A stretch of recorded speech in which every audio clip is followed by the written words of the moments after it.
Before we get started, just a quick note about something you hear at the end of the show. In the credits, I mentioned that Nate Schweber does the music. And don't worry, he still does. But I wanted to tell you that he's got a new album out. It's called Gaps, and it's available for download or in handy CD format. And I invite you to check out nateschweber.bandcamp.com to listen to snippets and to add it to your musical collection. Thanks for supporting independent musicians. And now, here's that familiar Nate tune to get us started.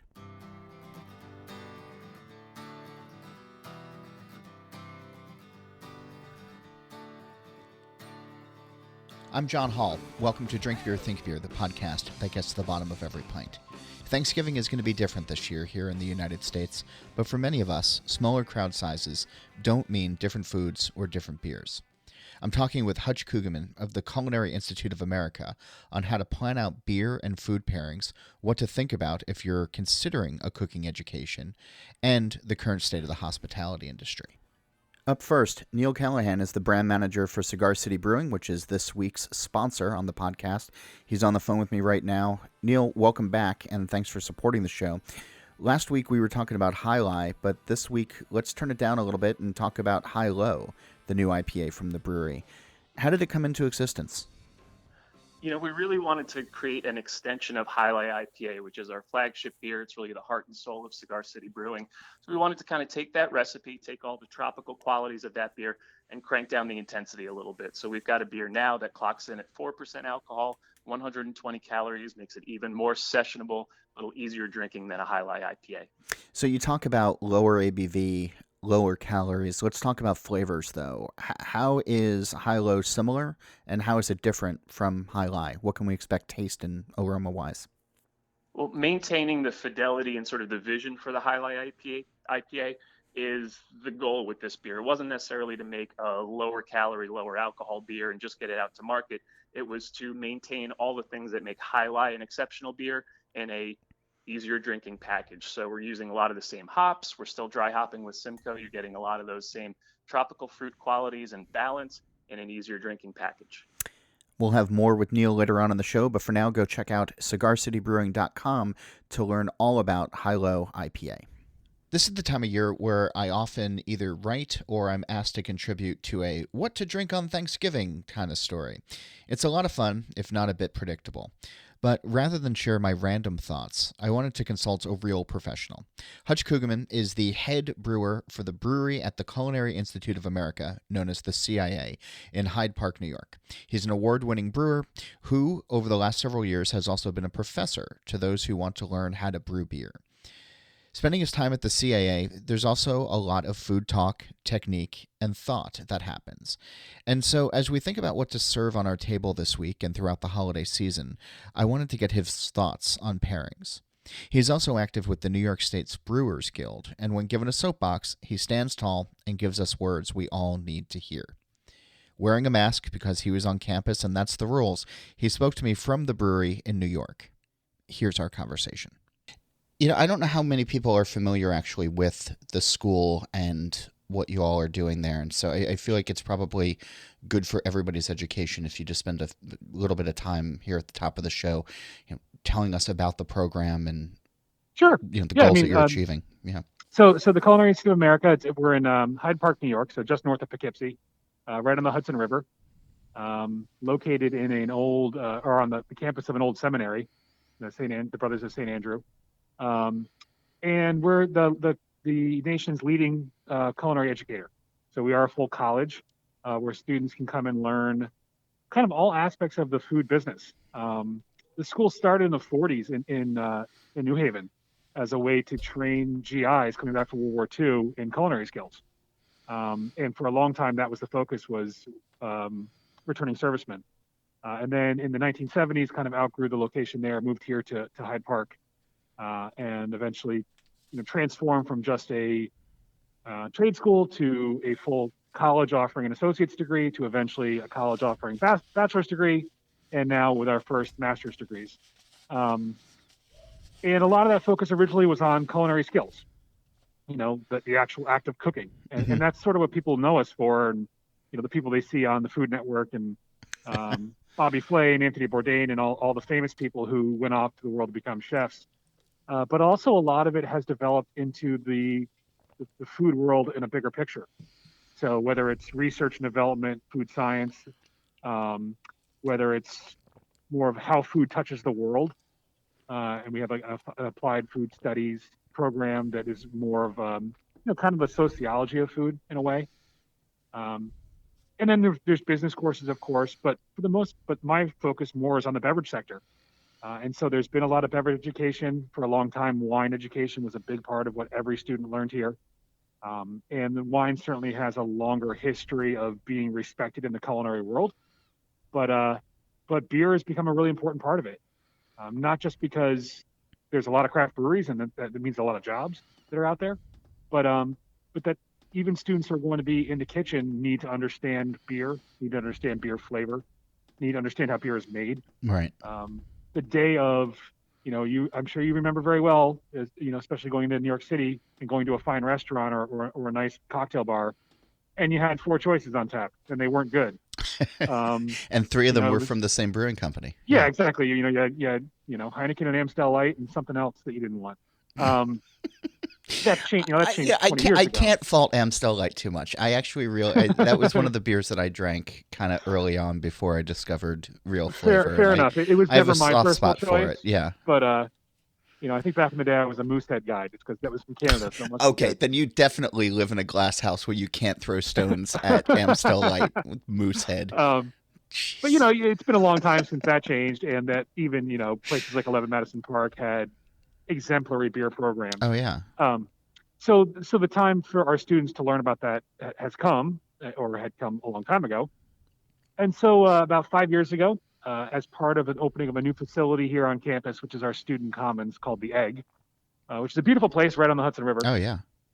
We added on a brewery. So with the help of Brooklyn Brewery, we designed and added on a 7-barrel production facility that produces beer for all of our on-campus restaurants. We have 5 restaurants on campus, as well as our student center, which has beer on tap, and then serves as a classroom. So in addition to all the wine and spirits classes the students have available, now they have a brewing class.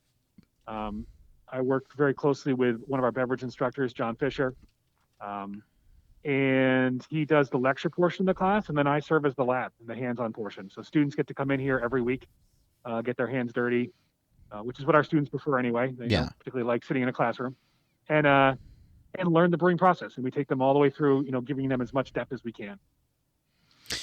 I'm curious as to how beer and food pairings have evolved over time, because I think back to 2013 or thereabouts, or the last part of the first decade in this century, and then maybe about midway through. And 2013 is when my American Craft Beer Cookbook came out, and there's a lot of focus on trying to introduce a new generation of drinkers or an older generation of drinkers to different flavors of beer through food pairings. And it almost seems, and I know this year has been weird with not being out in the world, but it almost seems like food has taken a backseat again when it comes to talking about craft beer. Have you seen that, or is that just something that I'm...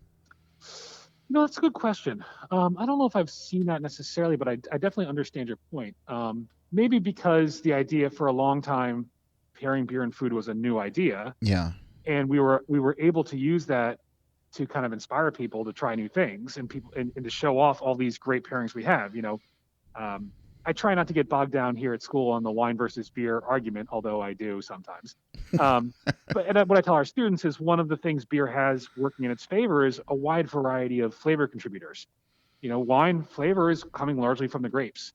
And with beer, we've got malted barley, we've got hops, we've got fermentation character, additional flavors, barrel aging, all these other things that can give it a more complex flavor that maybe helps it pair up better with different foods where wine might have struggled before. Yeah. I think we had that opportunity to kind of teach people that and introduce new flavors, and then it wasn't new anymore. And I think that's kind of where we are. The idea isn't new anymore.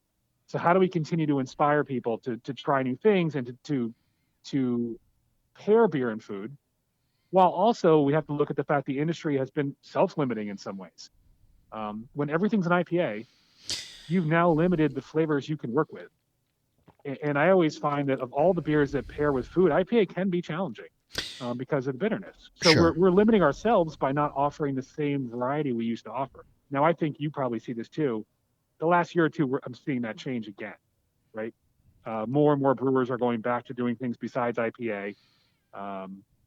And I think I wouldn't say the hazy IPA craze is over, but I think it's leveled off somewhat. Maybe. And But we're that's seeing. but that's what I was going to ask you about, like IPA though, because it is the dominant force right now. And Mhm. when we think about West Coast IPAs, I've given talks where I've showcased how versatile it can be.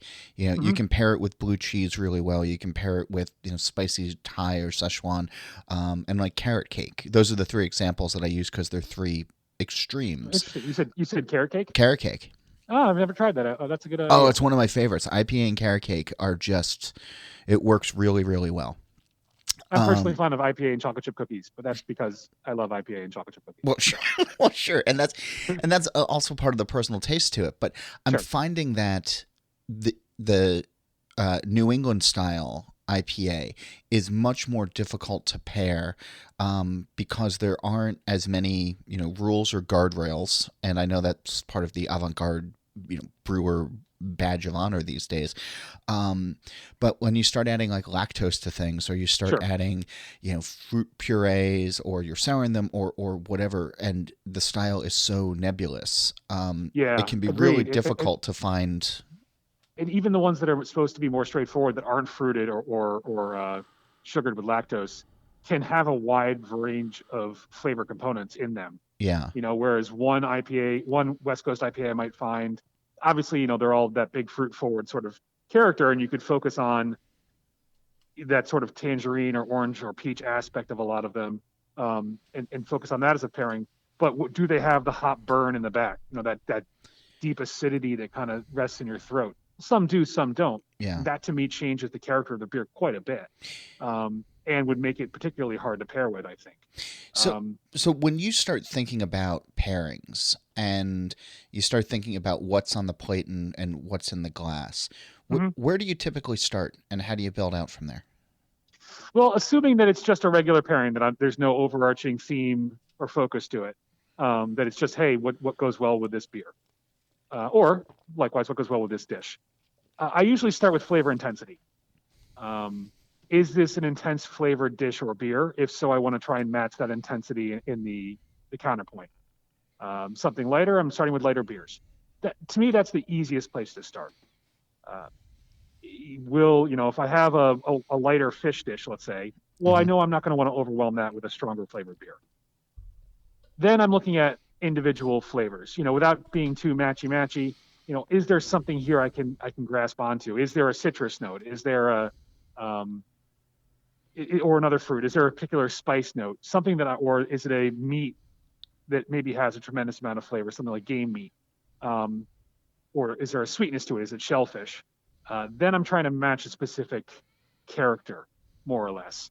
Um, and then sometimes, honestly, I just start trying things Hmm. and saying, do I think this tastes good together? Um, I think you can get away a little bit with some seasonality. Use that as a guideline. We're basically almost in winter, Yeah. so we're looking at richer dishes right now. I think that naturally leads you to richer, more robust flavored beers. Um, and likewise in the summer, right? Lighter dishes, lighter beers. That's kind of where my base is, looking at intensity of flavor and intensity of flavor of the beer and dish together, and then trying to pick out some individual characteristic that I can match with. So you mentioned winter, and this is airing right before Thanksgiving, and obviously everything is weird this year, and I'm just going to keep repeating it because Sure. it's weird. But there's always these plethora of articles that pop up of what to pair with Thanksgiving dinner and what to Right. think about that way. And I've been guilty of writing them in the past and giving quotes to some of them in the past. But I imagine that's a question you get quite a bit as well. I do, yeah. I mean, when you're talking about a specific meal like Thanksgiving, right? Where if there's any meal of the year where food is the star, it's Thanksgiving. My approach to those is more or less just try and be complimentary and more or less stay out of the way a little bit when it comes to the beer pairing. Mm-hmm. Because unless it's a really someone who's really intently trying to do a beer and Thanksgiving pairing together, and that's what they want. What they really want is beer that tastes good with their Thanksgiving dinner. And that can be pretty easy. I mean, you've done this yourself before. Brown ale is such an all-purpose beer when it comes to beer and food pairing. So, what's the star? Okay, turkey's the star of the dish, right? You get your sides are the star of the dish. The pecan pie or the pumpkin pie. These are the things people want to have. Stuffing. So what are beers I can offer that then complement those? And you look to malty beers, brown ales, Oktoberfest. If you can still get a good fresh one, perfect. Belgian Double can be a great one if you want to go a little bit more on the spicy, fruity character. I am going to stop you and argue that the ones that you picked up in late August and September are still plenty good as far as Oktoberfest go. Oktoberfest? Oh, absolutely. Yeah. I mean, let's face it. If it was a good one to begin with from a good brewery, then it's probably still good. Yeah. Fair. So yeah. Absolutely. Lager beer certainly has a good shelf life. But I'm looking for to be complimentary in that case, and just give me something that supports the flavors. You've got roast turkey, so you've got the caramelization there that pulls on malt tones really easily. If you're looking for something a little lighter, I think some of the lighter Belgian styles can be interesting. If you can find a Bier de Garde or a lighter saison, that might be nice. Again, you're kind of playing with that spiciness, going with something a little drier. It's hard to go wrong with a light lager, and by that I don't mean American light lager, but a Helles, a Dortmunder, a Pilsner, if it's not too hoppy, something that's just going to be light and complementary and palate quenching. IPA probably not the best match, but if IPA is what you like, and I tell the students this all the time, drink what you like. Yeah. And if you like the way it tastes together, then fine. There shouldn't be rules about this. It should be guidelines. So, like I said, with Thanksgiving, I'm trying to stay out of the way. Now, if it was a Christmas dinner's a little, or Hanukkah. Well, Hanukkah probably more traditional, but Christmas dinner can really vary. People have different stuff for Christmas. Some have Thanksgiving dinner. Some have roast beef. Some have, lasagna and fish. Yeah. Then I think you're all bets are off now, and you can kind of try and pair with the individual dishes. I agree with you that there shouldn't be rules. Are there guidelines though that you try to follow? You mentioned, some for Thanksgiving in particular, or just I mean, we can sort of build it out from there as well. But Sure. I think, beer and food in general. Yeah. I think being complimentary is probably one of them. And I started before by saying matching intensity of flavor. Mm-hmm. There are some. I find it's seldom that you have one of the two items, either whether it's the beer or the food, being incredibly strong flavored, and the other one not, where it works very well. At that point, you might as well drink whatever, because one thing is going to shine. Excuse me for 1 second. Yeah. That's in my throat. I'm starting with the idea of balance and complementariness, and what are things that are going to bring out the best of both dishes. And then, like I said, going to trying to then latch onto an individual flavor component or aroma component and trying to match that up maybe in the other. So if it's a spicy a dish with a certain spice character, can I find a beer that complements that well? I often think you find those ideas when you look at the dish itself. If we're going to have a steak, what are we having with the steak? Is it going to be peppered? Is there going to be some sort of a poivre, whether it's actually a cream one or not? If so, then maybe the pepperiness is something I can latch onto. Is it grilled or charred? Yeah. If so, maybe that's that caramelization that I can latch onto. Are we having duck? Okay, well, duck is very fatty, so maybe I want something that's going to be crisper and drier to balance that out. But the duck is made with cherries. Okay, now I can latch onto this and say, hey, Belgian Double, which is always a good pairing for game meats, also goes great with those cherry flavors. That might be a good match. So with my students, I'm often, when I'm trying to get them to try new pairings, I'm asking them, if you had this protein or you have this one major ingredient, what are you going to do with this that's going to taste good with this one ingredient? Let's use those as inspirations for matching the beer. When you start thinking about, for some reason, as you started talking about all these various ingredients, one, I was getting hungry, but two, I started thinking about I guess like the ingredients inside of the beers as Okay. well, Yeah. because it's not just necessarily, um, straight up styles as well, but there are, brewers that are using, pepper in their, pepper kernels in their beer, or tea in their beer, or, spices and herbs as well.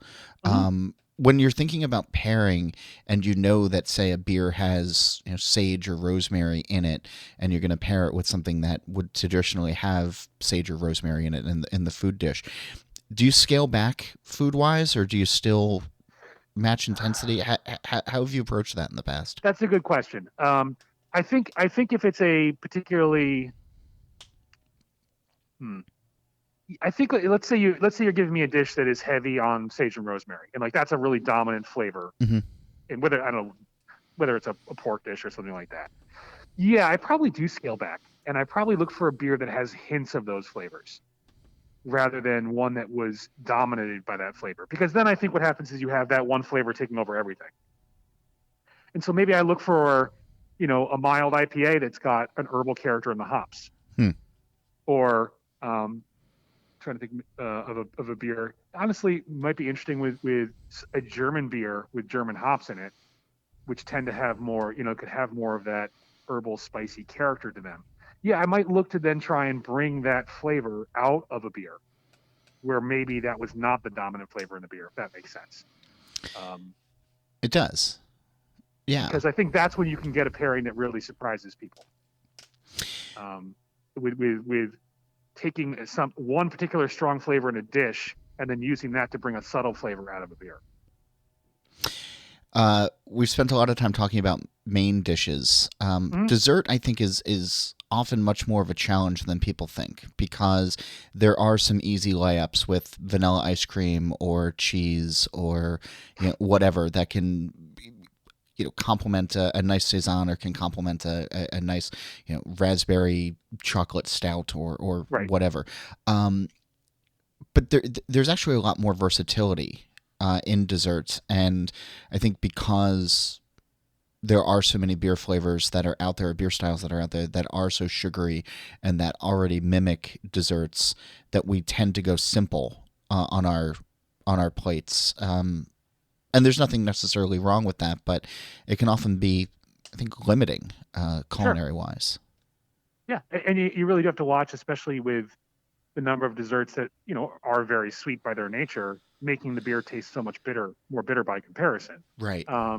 That is actually, and I haven't done much tasting with this, but this might be a place where hazy IPA could have a field day, especially the ones that are lactose heavy or heavily fruited. Um, similarly, I think with a lot of the heavily fruited sours, Mm-hmm. that still have a lot of unfermented sugar in them. Um, I haven't had a chance to sit down and really go through this, but I wonder if, you know, a raspberry sour, one that's, with the sugar, with the fruits added post fermentation, uh, and maybe a piece of pie, or a dessert that would feature that same sort of fruitiness might really work. Whereas that, a piece of, let's say, just pulled cherry pie, just for anybody who likes warrant, um, we'll use that as an example. God. All Yeah, right. It bringing it took back, it took me a second, but yeah, showing my age here. you got there. Did you just win a bet or something by name No, dropping that 80s hair was bands on the show? spare the moment. Hey, when inspiration strikes, you got to run with it. Uh, something like that can be so heavily sugared and syrupy, right? Yeah. Outside of some Belgian beers, outside of trying to match it with a framboise or something like that, or Creek rather. That's going to place where beer is going to struggle a little bit with something that's so syrupy. But I really do wonder if a syrupy sour, and syrupy maybe isn't the right very positive term to use, but some of these heavily fruited sours have that really intense sweetness balanced by the acidity in the beer. Hmm. I really think that would be an interesting combination to try, um, that I haven't tried yet. So this is kind of theoretical, but I'm wondering, in your teaching, your education, one of the big things that we're obviously seeing from some brewers these days are just taking food items and tossing them into the mash. Or taking full, food items and adding them to the fermenter. And over the last couple of weeks, I've seen Skittles, and I've seen full turkey dinners. There are certainly pies going into the mash. Is that something that you've walked down the road with your students at all, of not so desecrating much, beer in such a way? the full turkey dinner. That's an interesting one. No, the only thing we've gone down that road with was from more of a sustainability aspect, was using leftover bread as a source. So we've done quite a bit of that. We have a number of bake shops here on campus that and the whole full bakery cafe that, and also we have a baking and pastry school. So we have people making bread as practice. Sometimes it doesn't all get sold, but they still make fresh bread the next day because that's part of their learning. So we have done some beers made with leftover bread. It came out great. I would be happy to do it again. I can never pronounce that style correctly. It's kvass? Oh, that's the traditional one, kvass. But we literally were taking bread and just using it as a starch source. In another beer. So we did a couple pilsners with it. We did some IPA with it. We were basically replacing a portion of the malted barley we would have used with what would have otherwise been a waste product. Pretty successfully. What sort? Yeah, I was going to ask what sort of flavor notes you got. Like, could you, in blind taste, would people be able to notice something different? I don't think so. Really? I also purposely used as neutral a bread as I could.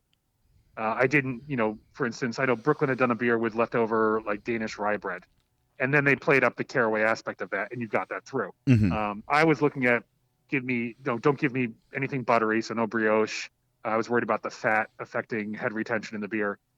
So I was looking at, sourdoughs and wheat breads and white bread. I would certainly like to experiment more with sourdough and then doing it into a sour beer and seeing if we could get some sort of souring from the sourdough itself. But no, we were really going for more flavor neutral stuff. What I found was that the starch was very fermentable, and so it was playing really nicely in very dry beers. I haven't tried it yet in something that would be more malt forward to see if we could could still create a malt forward beer. I wouldn't want to end up with a dry finished malt forward beer, basically, unless I really focus the beer on that. So we've done it a couple times. It hasn't something we've done regularly, but it comes up. The idea of using potatoes has come up a couple times because we have a lot of waste potatoes. Sort of like the old mash skit where they have to peel potatoes as punishment for something, but students here have to learn how to chop and peel. So from time to time, it wouldn't be that hard for me to get 100 pounds of potatoes. So we've looked at that. We've seen the that joke in about the past doing with pastry sweet stouts has come up. But, yeah. But I think actually Garrett Oliver was giving me a hard time and wondered if I was doing a real pastry stout with real pastries. I might do it just because, but we haven't actually tried that yet. More with Hutch is coming up, but first, I'm happy to tell you that this episode is made possible by Cigar City Brewing. Tropical and bright, with a full palette of flavor and a potency designed with moderation in mind, Low IPA offers the intensity of a typical India Pale Ale while maintaining the highest quality and hop flavor possible. Pick up some today and enjoy citrus flavors of clementine and tangerine that dance on the palate with a snappy bitterness, bread crust-like malt, and sparkling carbonation that provides a balance to this moderate 4% IPA. Learn more at cigarcitybrewing.com. We could go down a rabbit hole of bad ideas or good ideas or things that look nice on Instagram, but I know outside of the school, you've been spending a lot of time with the New York State Brewers Guild, and again, 2020 being what it is, breweries are in a really tough spot these days, and as the year comes to a close and sort of grinds to a halt, and we get into a new year that's also racked with uncertainty, I'm curious from the conversations that you're having with fellow professional brewers, what you're seeing out there right now, and overall what it's looking like. Yeah, well, certainly I think everyone's kind of in the same mental place now as we see this second wave kind of attacking us. Okay, now what do we do? It's everything fell apart in March, and everyone kind of went into a panic, and not so much panic, but a survival mode. Yeah, I think you saw some of us panicked. Yeah. Yeah, right. Some of us got to go home for, or not we're at home for many months. Um, you saw some breweries, I think, adapt very well, and I was very impressed with the number of people who shifted their business model uh, to delivery and shipping, got themselves into cans somehow, because we know cans is the only part of the market that seems to be doing well. Uh, Scaled back, but also were able to hang on to their employees with innovative ideas. Um, I know my friends down at Newburgh Brewing really did a great job of pivoting, and were able to bring back kitchen staff because they started delivering empanadas with their beer. And so they were able to employ people by offering empanadas, and keep people on staff. So I've seen some people really respond well. I've seen other people that I think kind of boarded up a little bit Hmm. and kind of just tried to float through. And I do worry for them that they have not adapted to what is now kind of our new normal. Yeah. Um, and then things opened up, right? And then we got into the summer, and all of a sudden we had a better, especially here in New York, a better contain on the disease, and people were able to sit outside, and everyone's very comfortable. And then all of a sudden, the retail establishments were getting back to normal, um, at least making money. And now we're seeing it go back the other way. Right? We're seeing it. It's too cold to sit outside. Places are going to struggle again. And so I worry. I worry for my friends, all of whom are business owners, small business. I worry for former retail customers or customers of ours. I worry for their employees. All we can do right now is continue to try and promote, as the New York State Brewers Association, promote regulations and laws that will be helpful. Continue to work with the governor's office to support our breweries, which is what we're doing. Keeping an eye on any sort of legislation, trying to get some of these what have been special privileges pushed into full-time law. I think that delivery and shipping, which is currently legal based on the governor's executive order and was already legal for some breweries, depending on the license you held. Hmm. Um, that's become something people depend on, and customers want. We haven't had any, all the surveys we've done, customers who are receiving beer want to keep receiving beer. And I think now that it's cold, that's important more than ever. And I think the government will understand that. Um, all we can do is continue to try and come up with innovative ideas to offer people opportunities to make money and to help protect their employees. What are you seeing as far as consumer outreach? I know in the beginning there's a lot of talk of, go buy some gift cards, go Mm-hmm. merch, whatever you can to sort of help keep people afloat. And I think there's fatigue on a lot of levels as well. But Yeah. I mean, that help is still needed, right? Oh yeah. Yeah.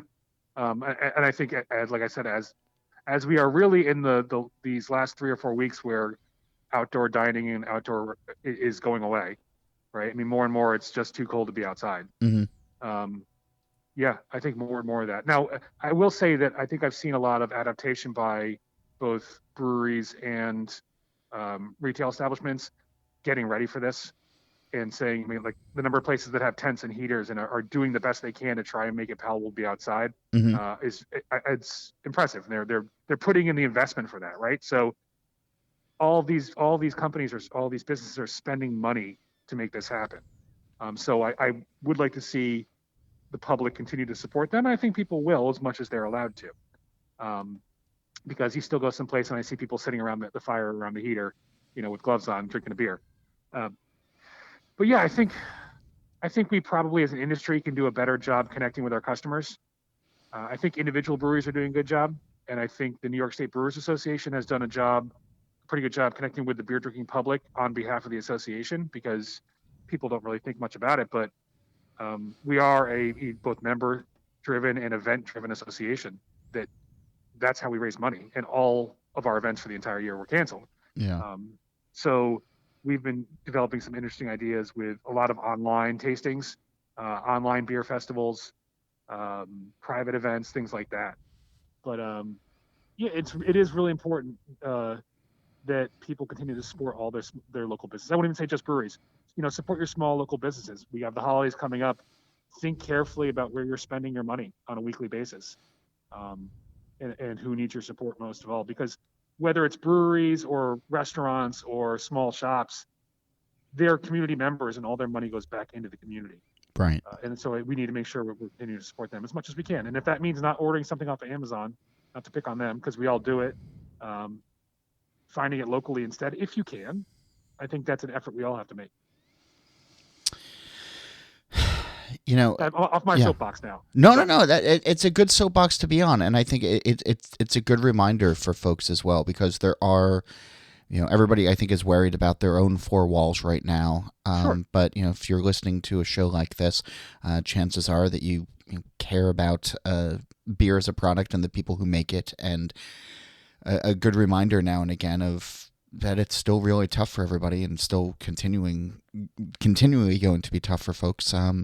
It's a good reminder, so I appreciate that. I wanna pull you back into school though, sure, because this is a weird time. I'm really I'm stuck on a brain loop with that, where I know that I shouldn't keep saying it over and over again, but for some reason I can't. It's somewhat cathartic, I think. I guess. To just try and let that feeling out a little bit. I guess so. But as a writer, I really should be using other phrases and not just repeating myself over and over and over again. So, my apologies for that. But when we are in a time like this, and I mean economic recession, uncertainty, people are being laid off, unemployment is terrible, and obviously the hospitality industry has been racked by this. But people start to reevaluate their lives, and they start saying, okay, well, I want to pursue my dream, or I don't want to sit behind a desk or sit behind my home office desk forever.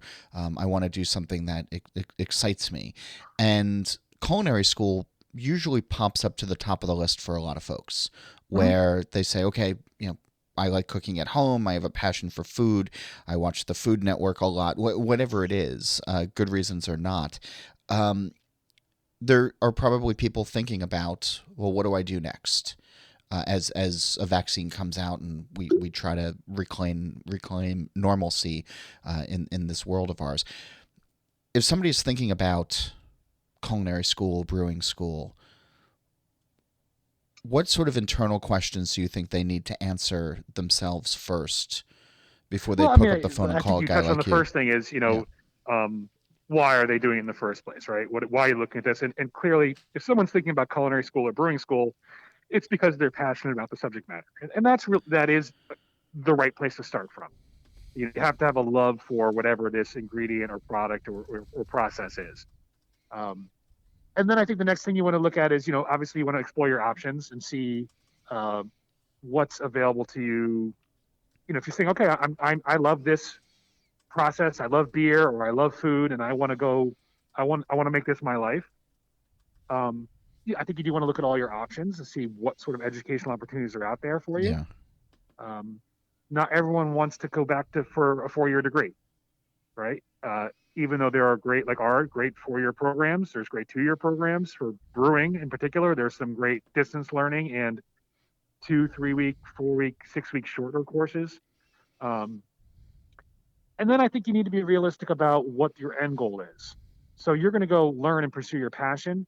What am I going to do afterwards? I think with people who are late life learners and change of career path learners, I think people are realistic. I think in the culinary world, they're a little more realistic than they are in the brewing world. I think a lot of people jump into craft beer, especially as brewery owners or small brewers. I mean, very, very small, because they're passionate about it, without a realistic understanding of how much work goes into it. Yeah. And so you have to embrace the idea that this is a job, and that there is a financial aspect to it, and that there is, as much as everyone who's a brewer I know who loves being a brewer, and I still love being a brewer after 18 years, sometimes it's a job, and every job isn't fun all the time. So I think you need to be realistic about that. I think you need to be realistic about the income potential, right? Because it's not always there. And so you have the brewing is not lucrative, cooking less so. Yeah. No, exactly. Or vice versa, depending on where you are. You Yeah. know, and either one of those, right? Are you an entrepreneur? You know, are you going to go start your own place? If so, then you have a pretty good idea of what you need to make to live, and you can do the research on what does a small brewery produce, like how much income can you get from a small brewery, or how much income can you get from owning your own bakery or bistro, right? That information's all out there, and you should be aware of that. Um, if you just love the idea of it, but you have a career that you like, then I'd say pursue it as a hobbyist. There's nothing wrong with that. There's nothing wrong with going and working part time somewhere while you continue to have, if you have a job that fulfills you already. Now, if you hate what you do and you want to change, then that's a different story. But you do need to be realistic, I think, about how much money you're going to make and what you need to survive and what the hours are. Restaurant work, if you're going to be in the kitchen, is, be prepared to work weekends and evenings and holidays. Yeah. Everyone's getting ready to hunker down for Thanksgiving, but guess what? There are restaurants out there that are still going to be open.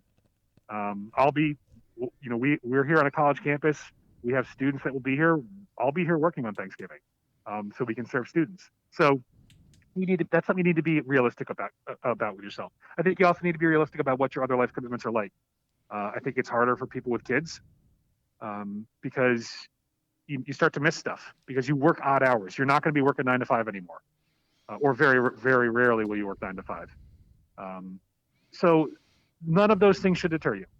They just need to be, if you really want to be a brewer or you really want to be a chef, I think that these are just things you need to be realistic about. I don't think you're going to find a lot of people. I mean, there's always burnout. People get burnt out on certain stuff. But if you talk to a chef who's passionate about food, or you talk to a brewer who's passionate about his or her beer, I think you're still going to find that they love what they do. You just have to know that it's not all sunshine and lollipops. Lollipops, which you actually can put into beer if you want to these days. Or perhaps as a garnish on dessert. We'll shave them into some little thing. But yes, it's a great career. It's a great job. It's a great industry to be a part of. I think both industries are very positive for the most part. And that's a big change for a lot of people coming into, at least for brewing, right? People aren't used to an industry where everyone's friendly and cooperative, and brewing is, and that's one of the best things. People are one of the best things about brewing.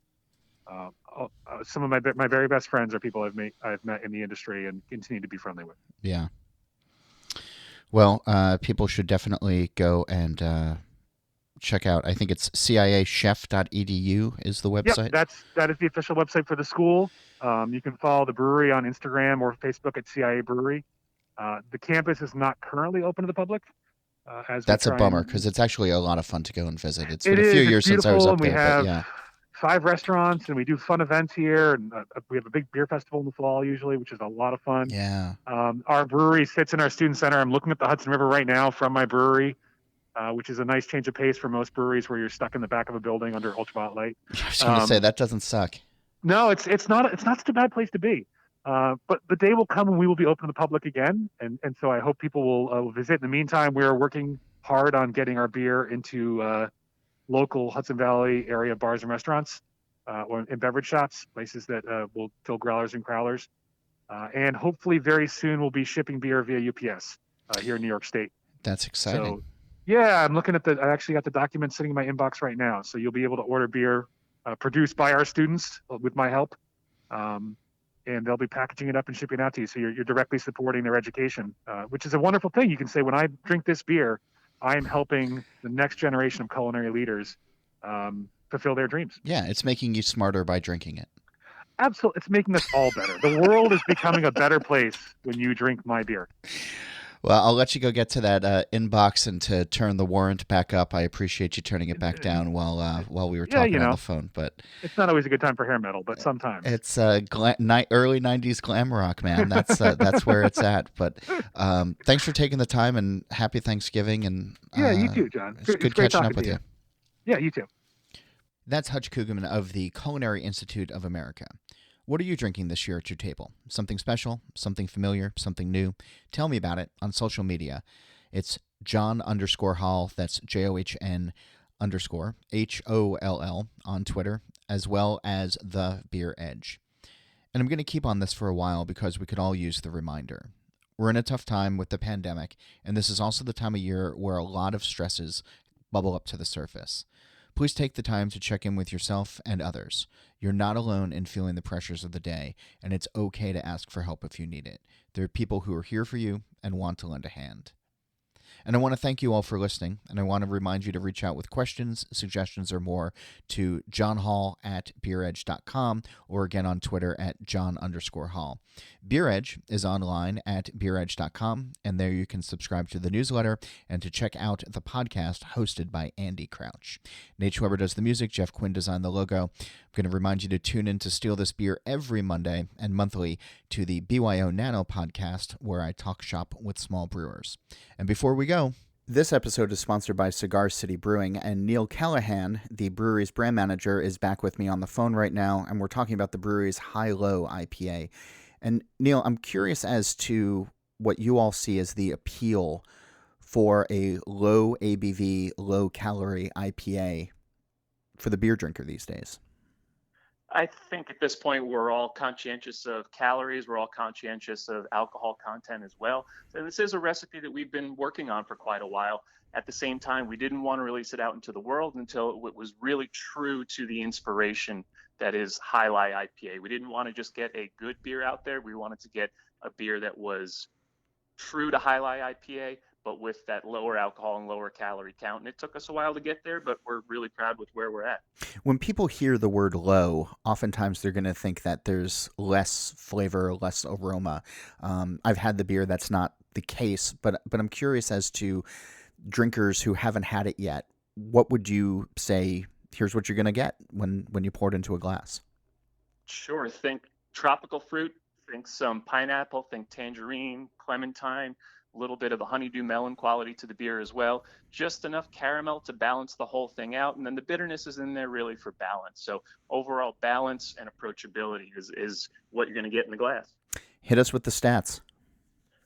4% alcohol, 120 calories, 35 IBUs, balanced and approachable.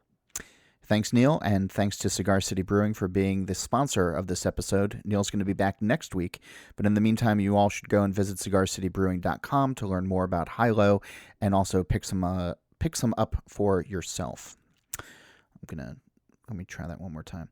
Thanks, Neil, and thanks to Cigar City Brewing for being the sponsor of this episode. Neil's going to be back with us next week, but in the meantime, you should all go visit cigarcitybrewing.com to learn more about High-Low, and also you should go out and pick some up for yourself. I hope you have a great Thanksgiving this year. I'm John Hall, and new episodes of this show release every Wednesday, and that's when I'll be back again to drink beer and to think beer.